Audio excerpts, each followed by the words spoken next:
Atlanta Braves first baseman Freddie Freeman seen here hitting homer in third inning against the Padres last week, leads all vote-getters in voting for the 2018 All-Star Game. Photo by Denis Poroy, Getty Images. Finally, the rest of the country now knows Atlanta Braves first baseman Freddie Freeman is something special. He leads all vote-getters by 150,000 votes over some guy named Harper. Braves fans knew this all along, but the casual fan who gets baseball news from sources with offices around the league's biggest teams are just finding out. Altogether, the Braves have 6 players sitting at or close to the top of position lists. That hasn't happened a long time. All-Star Braves aces of 5 this afternoon Eastern Time. Freddie Freeman held a 395,000 vote over Paul Goldschmidt lead in balloting for NL first baseman. Atlanta Braves Kansas City Blues. For many years the Atlanta Braves never had a problem on the road. They actually had a better record on the road than at home in a couple of seasons. Recently, however, traveling past the Kansas River seems to guarantee a sub-500 trip. Gray suggested the Braves had to figure out what to do to change that. In the future, the Braves can't do much about it in any area other than fielding a better team, but it is frustrating. Some of the numbers go beyond stupid to horrendous. Since it's Monday and I started with the good news, I'll elaborate. Numbers please. Using the Baseball Reference head-to-head matchup tool and a little bit of math, the picture becomes clear. Traveling beyond the Kansas River is clearly bad luck, and the Padres clearly have an incantation protecting Petco. Since 2013 the Braves have a 29-64 record when playing the NL West out west. They were only 49-51 against those teams in Atlanta, but that's roughly 500, acceptable considering the teams the Braves fielded for a couple of those years. Atlanta, Arizona 9-5-6-10, Colorado 8-1-4-9-7, Los Angeles 6-1-4-8-8, San Diego 3-1-5-1-3-5, San Francisco 6-1-1-8-1-2. The San Diego numbers are ridiculous.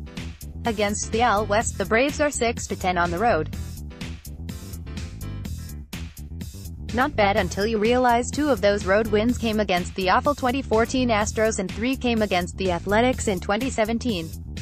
Playing the rest of the AL West out west, the Braves were 1-7. Playing those teams in Atlanta, the Braves managed a 7-9 record, but 3 of those wins came against the Athletics, who haven't beaten the Braves since May 2008. Page 2. Friday night, Colby Allard had an off night for him. Allard threw 6 innings, allowing 3 runs on 6 hits, walking 3 and striking out 4. Last season in Double-A, Allard featured a 7.7 K rate and 2.7 BB rate.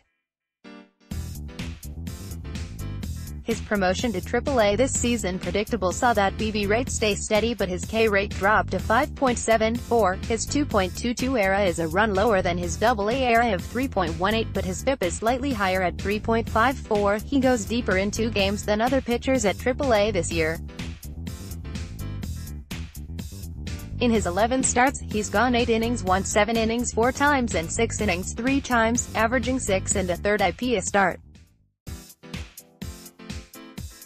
Those numbers, along with his LD, GB and FB rates, are roughly the same as Mike Minor's 2011 AAA season. There's your statistical comp.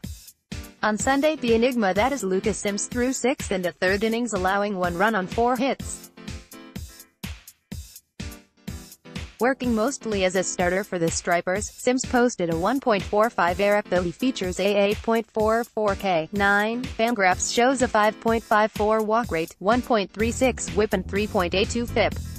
That screams middle reliever, and his 10.2 K rate during the 10 innings with Atlanta backs that up. Kyle Wright's struggles continued Friday as he threw just 5 1/3 innings, allowing 5 runs on 9 hits, walking 5 and striking out 2. Since beginning his Double-A stint with 2 short starts without allowing a run, Wright's made 11 starts, throwing 55 1/3 innings while allowing 60 hits, 35 runs, 33 earned, striking out 48, and walking 25. That's a 5.37 ERA and a 1.53 WHIP. On Saturday, the Bryce Wilson the Braves expected started to appear one more. The big righty gave up 17 runs, 4.6.7, in his 11 innings, 6, 2 2/3, 2 1/3, 13.91 ERA, 2.909 WHIP over his last 3 starts. Saturday night he threw 7 and a third innings, allowed 3 runs on 9 hits, walked 2 and struck out 7. He seems to be settling in at Double-A and getting back on track. Chad Sobotka picked up the rest of the innings and could be a promotion candidate soon. Page 3. Use your arrows to browse out today are Fangraph's latest top 100 prospect rankings. They actually list 131 names and the Braves have 14 in first. Top 105 BA's list out last Saturday isn't enamored with the Braves system, placing only 7 in their 100-player list.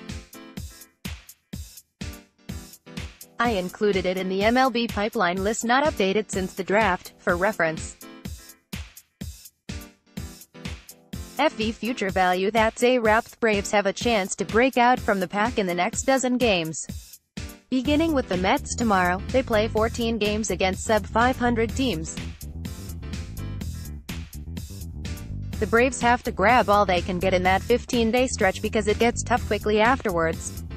Beginning the 29th, they play 3 in St. Louis, fly to New York to face the Yankees for 3, then jet back to Milwaukee for 4 against the NL Central leading Brewers.